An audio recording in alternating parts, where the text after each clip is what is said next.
विनंती आहे की ज्या पद्धतीने जिल्ह्याच्या प्लॅटफॉर्मवर शिक्षण परिषद होत असते, अगदी त्याच पद्धतीनं आपल्या पण केंद्राच्या प्लॅटफॉर्मवर व्हावी अशी माझी प्रामाणिक इच्छा आहे. अर्थात आपल्या सगळ्यांचीच आहे. आजचा जो 2 तारची गणित म्हणलं की सगळ्यांचा आपल्या आवडीचाच विषय आहे आणि अर्थात त्यात आहे बेरीज आणि वजाबाकी. बेरीज आणि वजाबाकी ही अगदी पूर्व प्राथमिक स्तरापासून आपण विद्यार्थ्यांना शिकवत असतो आणि मुलं अतिशय चांगल्या पद्धतीने आपल्याला ह्या विषयामध्ये आवड निर्माण करतात ते आपण वेळोवेळी पाहिलेलंच आहे.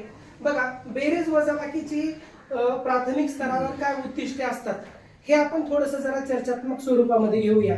काय उद्दिष्ट असतात बेरीज करणे, वजाबाकी करणे याची? आता हा प्रश्न आहे, बेरीज वजाबाकी करण्यासाठी तुम्ही कोणती साहित्य वापरता? 2-3 आपण प्रतिकात्मक रिस्पॉन्स घेऊया. कोणते साहित्य वापरतात? एक जेंट्स, एक लेडीज. बाहेरचे पानं, छोटे. बरोबर आहे. बेरीज करण्यासाठी, वजाबाकी करण्यासाठी मणिमाळ, आईस्क्रीमच्या काड्या, खडे, फुगे, गोट्या, काचेच्या गोट्या, पाने, फुले पण वापरू शकतो आपण किंवा प्रतिकात्मक चित्रे पण या ठिकाणी आपण वापरू शकतो आणि किंबहुना आपण सर्वजण आपल्या स्तरावर हे वापरतच असतो. बघा, हे चित्र दिसते सगळ्यांना. या चित्रामध्ये 2 शिक्षक आहेत. पहिला शिक्षक दुसऱ्या शिक्षकाला, हे दोघं एकमेकांमध्ये चर्चा करत आहेत. बघा, बेरीज वजाबाकी कशी शिकवावी पहिला प्रश्न दुसऱ्याला विचारतोय. तो दुसरा त्याला उत्तर देणार आहे. तो काय उत्तर देणार ते आपल्याला सांगायचं. आणि दुसरा म्हणतोय बेरीज कधी शिकवावी व वजाबाकी कधी शिकवावी. पहिला प्रश्न आपण रिस्पॉन्स देऊया. बेरीज व वजाबाकी कशी शिकवावी? कशी शिकवावी बेरीज वजाबाकी? या सर, आपण बेरीजीची संकल्पना किंवा वजाबाकीची संकल्पना, आता मी सुरुवातीला बेरीजीचं सांगतो. आपण डायरेक्ट सरळ गणित लिहायचं किंवा ही पद्धती थोडीशी पुढची वाटते. पण आपण त्यांना एक शाब्दिक जर सांगितलं की अमुक अमुक याच्यामध्ये इतके वस्तू आहेत किंवा अमुक अमुक बागेमध्ये इतके झाडं याचे आहेत आणि इतके झाडं याचे आहेत, बरोबर आहे. समजा 10 झाडं, 9 झाडं आंब्याचे आहेत, 8 झाडं चिक्कूचे असं आपण छोटासा पॅरेग्राफ लिहून दिला, बरोबर आहे. आणि त्या पॅरेग्राफ लिहिल्यानंतर त्यांना प्रश्न विचारायचे, याच्यात आंब्याची झाडं किती आहेत? 9. चिक्कूची किती आहेत? 7. हे खाली लिहून घ्यायचं. आणि नंतर मग काय म्हणायचं की आंब्याचे 9 आणि चिक्कूची 7 असे आपल्याला एकत्र करायचे. म्हणजे आपल्याला काय करायचं, मग आपल्याला एकत्र करायचं म्हणजे आपल्याला मिळवायचं, म्हणजे आपल्याला यांची काय करायची, बेरीज करायची. आणि मग नंतर आपण चिन्ह द्यायचं की याला बेरीजचं चिन्ह असं म्हणतात. आणि मग नंतर 9 अधिक + 7 जे काही उत्तर येईल आणि ह्या दोघांचं उत्तर हे येईल आणि या पूर्ण या क्रियेला बेरीज असं क्रिया म्हणतात, हे शेवटी सांगायचं असं माझं स्वतःचं मत. खूप छान सर, हेच अपेक्षित होतं. बेरीज वजाबाकी शिकवत असताना आपण अध्यापन पद्धती कोणती वापरतोय? मूर्ताकडून मुलांना अमूर्ताकडे न्यायचं आहे. 7 फळ्यावर लिहिण्यापेक्षा त्याला जर 7 आपण फुलं दाखवले, 7 वस्तू दाखवल्या तर मुलगा लवकर 7 ही संकल्पना समजून घेतो. त्या ठिकाणी आपल्याला विविध साहित्य वापरायचं आहे, वेगवेगळे उपक्रम आपल्या वर्गामध्ये आपल्याला घ्यायचे. मुलांना चला रे आपण बेरीज शिकूया, 5 + 2 = 7 असं सांगण्यापेक्षा मुलांना एका वेगळ्या मार्गाने जर आपण बेरीज करायला शिकवली तर मुलं नक्कीच ही बेरीज अतिशय चांगल्या पद्धतीने करतात. दुसरा प्रश्न आहे, बेरीज कधी शिकवावी आणि वजाबाकी कधी शिकवावी? अतिशय रंजक प्रश्न आहे. त्या मीटिंगमध्ये खूप लोकांनी कॉन्फरन्सवर सुद्धा, झूम मीटिंगवर सुद्धा खूप छान रिस्पॉन्स दिला. आपण तर हेड टू हेड आहोत. तुम्हाला माझी विनंती आहे की तुम्ही प्रतिसाद द्या. बेरीज कधी शिकवावी आणि वजाबाकी कधी शिकवावी? साधारणतः 1 ते 10 अंक जेव्हा आपले होतात त्याच दरम्यान तुमच्या बेरीज ही संकल्पना स्पष्ट करून उदाहरण दिली पाहिजे. बरोबर आहे. हा, नाही, आता आपण थोडंसं तुम्हाला ह्याला जोडून उपप्रश्न विचारतो. बेरीज क्रिया आणि वजाबाकी क्रिया, ह्या क्रिया अगोदर बेरीज शिकवावी का वजाबाकी शिकवावी?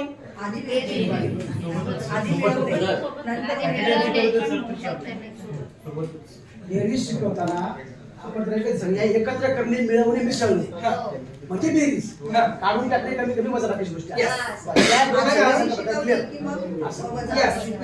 बघा, तुम्हा सगळ्यांच्या मताशी मी सहमत आहे. आपल्या पुस्तकामध्ये सुद्धा मॅक्झिमम वेळा बेरीजचा घटक अगोदर असतो, नंतर वजाबाकीचा असतो. पण आता जे आपल्याला बदल करायचा आहे, बघा पारंपरिक जे आलेलं आहे ते तर उत्तमच आहे, पण त्याच्यामध्ये काहीतरी बदल नाविन्य करायचं आहे. आता आपण काय करूया की बेरीज आणि वजाबाकी समांतर शिकूया, एकदा शिकवायचे आपल्याला. कसं? उदाहरणामध्ये समजा 2 + 3 = 5 होतात. 2 अधिक 3 5 होतात.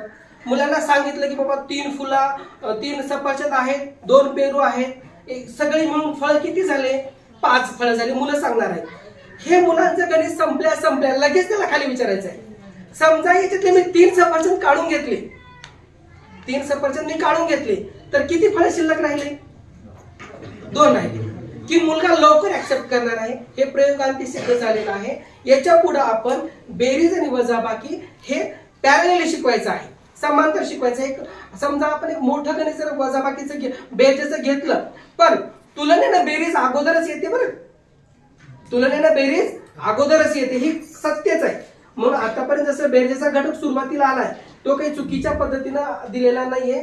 बेरीज हे नॅचरली अगोदर येते, पण अगोदर बेरीज 1 अंकी 2 अंकी 3 अंकी 4 अंकी बेरीज झाली, हातच्याची बेरीज झाली, त्याच्यानंतर मग बिन हातच्याची 1 अंकाची वजाबाकी सुरू करा, असं नाही. ते आपण समजा 1 अंकी वजाबाकी शिकवली, 1 अंकी बेरीज शिकवली की लगेच त्या घटकाला अनुसरूनच मुलांना 1 अंकी अगोदर लगेच वजाबाकी घ्यायचं. हातच्याची बेरीज शिकवली की लगेच हातच्याची बेरीज. समांतर तुलनात्मक जर आपण शिकवलं तर मुलं हे लवकर ऍक्सेप्ट करतील, असं सिद्ध झालेलं आहे. त्याच्यामुळं आपण हा पण प्रयोग करून बघू या वर्गामध्ये की मुलांना बेरीज व वजाबाकी एक साथ समांतर पद्धतीने शिकवल्याच्या नंतर मुलांची नक्कीच शिकण्याची गती मात्र नक्की वाढणार आहे. बघा, बेरीज व वजाबाकी संबंधी 1ली व 4थीचे आद्य निष्पत्ती कोणत्या आहेत हे थोडक्यात मी प्रत्येक वर्गाचे एक सांगणार आहे. बघा, 1लीचं काय आहे, दैनंदिन जीवनातील 99 पर्यंतच्या संख्याची बेरीज व वजाबाकीवर आधारित प्रश्न सोडवतो. बघा, पहिलीचे जे पाठ्यपुस्तक आहे त्याच्या शेवटी पर्यंत जर बघितले आपण तर 99 पर्यंतच्या संख्या आहेत. 1लीला 99 पर्यंतच्या संख्येवर आधारित बेरीज वजाबाकीच्या क्रिया येणं अपेक्षित आहे. 2रीला 2 अंकी, 3रीला 3 अंकी, 4थीला 4 अंकी, असं मुलांच्या काठिण्य पातळीनुसार याच्या आद्य निष्पत्ती वाढणार आहे. आता एवढ्या आद्य निष्पत्तीची चर्चा इथे करण्याची गरज नाही, कारण आद्य निष्पत्तीवर आपण खूप अभ्यास केलेला आहे. बघा, पुढील बघा, पाठ्यपुस्तकातील बेरीज. जर आता बघा, आपण खरं तर पाठ्यपुस्तक पाहिजे होतं आपल्या समोर, पण आपण पाठ्यपुस्तक दर दिवस पाहत होतच, त्यामुळे मी जे काही सांगणार आहे तुम्हाला सगळ्यांना लगेच तुमच्या डोळ्याच्या समोर येणारच आहे. बघा, 1लीला बेरीज वजाबाकीचा परिचय आहे आणि 1लीला 99 पर्यंतच्या संख्या आहेत आणि 99 पर्यंतच्या संख्येचेच आपल्याला संख्यावरील क्रिया करायची आहे, बेरीज वजाबाकी. 1लीला 3 अंकी शक्यतो पाठ्यपुस्तकामध्ये दिलेलं नाहीये आणि मुलांना अपेक्षित पण नाही. आपले मुलं जर करत असतील उत्तमच आहे. 2रीला 2 अंकी शाब्दिक उदाहरणे 2रीला पासून आहे. वजाबाकी पण 2 अंकी, मागे बघा 2 अंकी हातचा बिन हातचा शाब्दिक उदाहरणे 2री पासून सुरू झालेले आहेत. 3रीला 3 अंकी हातचा बिन हातचा शाब्दिक उदाहरणे आणि 4थीला 3 ते 5 अंकी संख्या शाब्दिक उदाहरणे आणि हातचा आणि बिन हातच्याची वजाबाकी व बेरीज ही आपल्याला सगळीच घ्यायचं आहे. 5वीला मोठ्या संख्येची बेरीज व वजाबाकी 5वीला आहे, म्हणजे दशकाची फोड करून जे आपण घेतो हातच्या वजाबाकी करते वेळेस ते 5वीला आपण मोठ्या संख्या 5 अंकी संख्या 4 अंकी संख्येची घेऊ शकतो. आणि त्याच्यानंतर 5वीला मिश्र उदाहरणे पण आहेत, पहा 4थीला पण आहे. मिश्र उदाहरण सांगेल, मिश्र उदाहरण बेरजेचं घेऊया आपण, किंवा बेरीज गुणाकार कुठल्याही क्रियेचं सांगा तुम्ही. आपल्या जे 4 क्रिया आहेत कुठल्याही क्रियाचं मिश्र उदाहरण सांगा बरं, तोंडी सांगा, आपण त्याची चर्चा घेऊया. मिश्र उदाहरण उत्तर दिलेलं असतं, एक संख्या दिलेली नसते का? प्रश्न शाब्दिक उदाहरण, मिश्र शाब्दिक उदाहरण स्कॉलरशिपच्या मुलांना खूप गरजेचं आहे. 4थीचा आपण जर बाकीची स्कॉलरशिप बघितलं ना, त्या मिश्र उदाहरणावर आधारितच पुढचं आहे. बेस त्याचा अगोदर मिश्र उदाहरणाचा क्लिअर झाला पाहिजे. 15 कावळे बसले होते, त्यातून 5 कावळे तिथं आले आणि थोड्या वेळाने 8 कावळे उडून गेले. किती कावळे उडले त्या झाडावर? तेच आहे. याला जोडून मी घेतो, मी जे घेतलेलं आहे ते बाबा सरांनी सांगितलेलं उत्तर अतिशय बरोबर आहे. त्या उत्तराचं स्पष्टीकरण आपण या माध्यमातून करूया. बघा, एका ग्रंथालयात मराठी व्याकरणाची 2350 पुस्तके आहेत आणि इंग्रजी व्याकरणाची 4340 पुस्तके आहेत. तसेच संस्कृत व्याकरणाची काही पुस्तके आहेत. ग्रंथालयातील एकूण पुस्तकाची संख्या 8570 आहे. तर ग्रंथालयातील संस्कृत व्याकरणाची संख्या किती, संस्कृत व्याकरणाच्या पुस्तकाची संख्या किती. समजलं. मिश्र उदाहरण गणित असं म्हणलं की ते 3-4 ओळीचं शाब्दिक उदाहरण असतं. इथं काय करावं सुरुवातीला, कोणाची, मराठी व्हेरी गुड, मराठी इंग्रजीची अगोदर बेरीज करावी लागेल. आलेल्या बेरीज जी छोटी असणार आहे ती बेरीज एकूण ग्रंथालयामध्ये पुस्तकं जी आहेत त्याच्यातून काय करावं लागेल. मग इथं विद्यार्थी किती क्रिया केल्या, 2 क्रिया. हे आहे मिश्र उदाहरण, हे मुलांना घ्यायचं आहे. आणि ह्या मिश्र उदाहरणावरच आपलं जर तुम्ही स्कॉलरशिपचे बघितले ना गणित, हे पूर्ण मिश्र उदाहरणावर अवलंबून आहे. आणि ह्याचा खूप सराव आपल्याला मुलांना घ्यायचा आहे. पुढे मोजून बेरीज, कोण उदाहरण सांगतो पुढे मोजून बेरीज, सांगा बरं. पुढे मोजून बेरीज करतात मुलं, कसा, 800 पुढे 5 व्हेरी गुड, बरोबर आहे. पुढे मोजून बेरीज ये तोंड या. त्याच्यानंतर पुढे काय आहे, मागे मोजून वजाबाकी,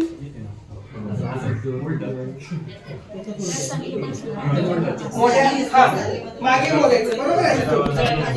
8 वजा 5 5 पासून उलट मोजायचं.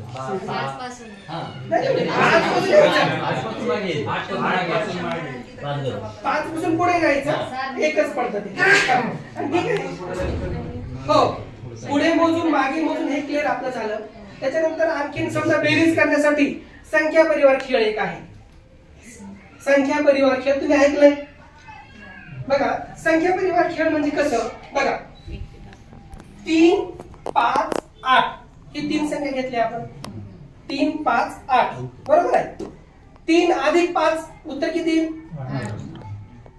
5 अधिक 3 8 वजा 3 8 वजा 3 5 5 वजा 8 5 वजा 8 वजा 5 3. म्हणजेच बेरीज किंवा वजाबाकी समजा ह्या 3 संख्येची जर केली तर हे एकमेकांमध्ये गुंतून आलेल्या संख्या आहे. समजलं तुम्हाला. हा, यांची जर बेरीज किंवा आपण वजाबाकी केली तर उत्तर यांच्यापैकीच एक असतो. म्हणजे ते परिवाराचे सदस्य आहेत, घराचे सदस्य आहेत, एका कुटुंबाचे सदस्य आहेत. ह्यांची बेरीज किंवा वजाबाकी जर केली या 3 संख्येची आपण तर त्यांचं उत्तर ही त्याच गटातली संख्या येते. हा परिवार खेळ आहे.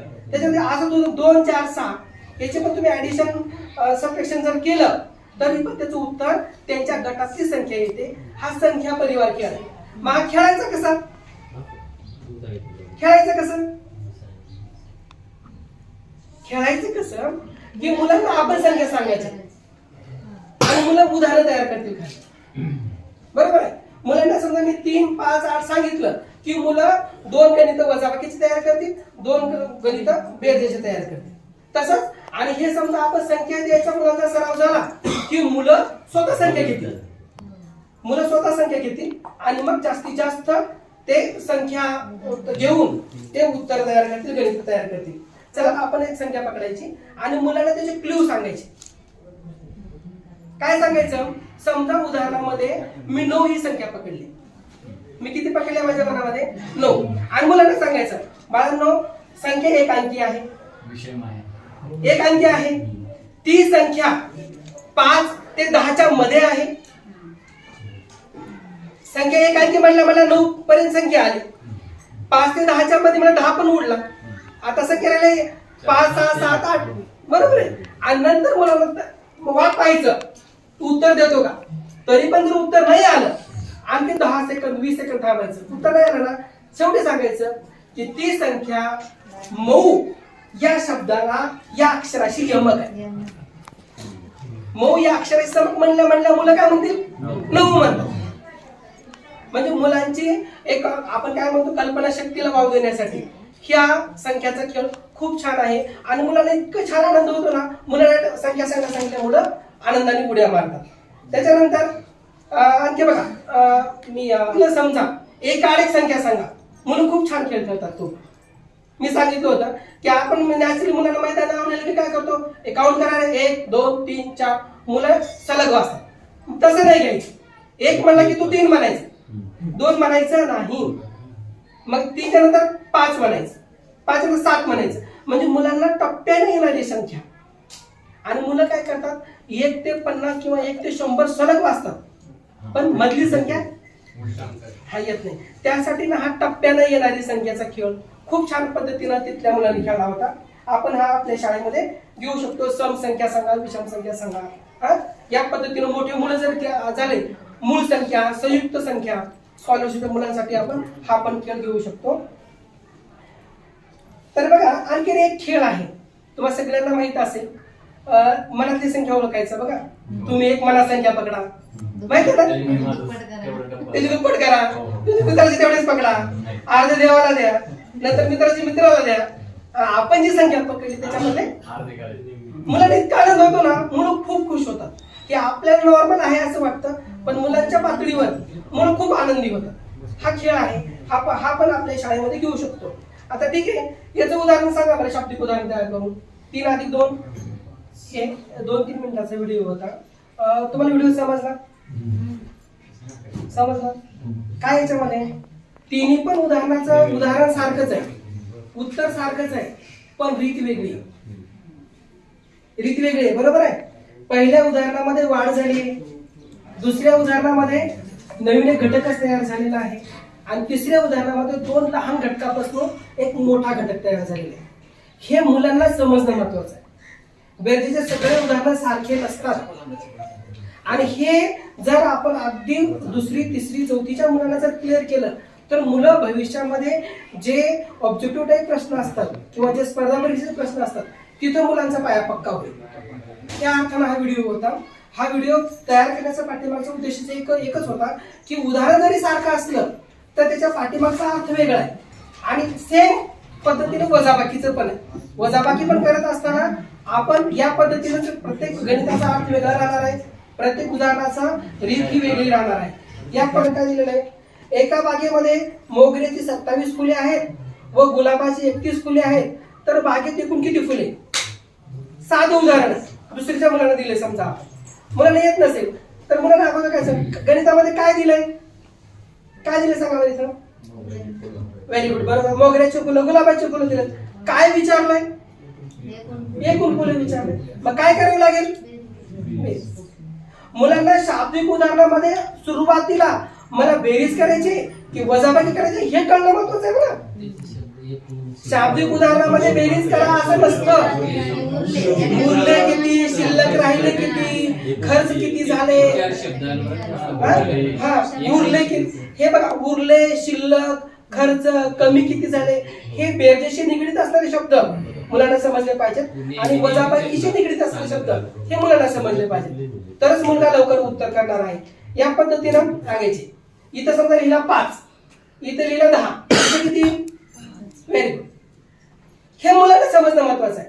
आणि काठीने पातळी वाढवायची असेल इथं 0 द्यायचा. माझे मुलं चुकत होते 0 दिल्याच्या नंतर.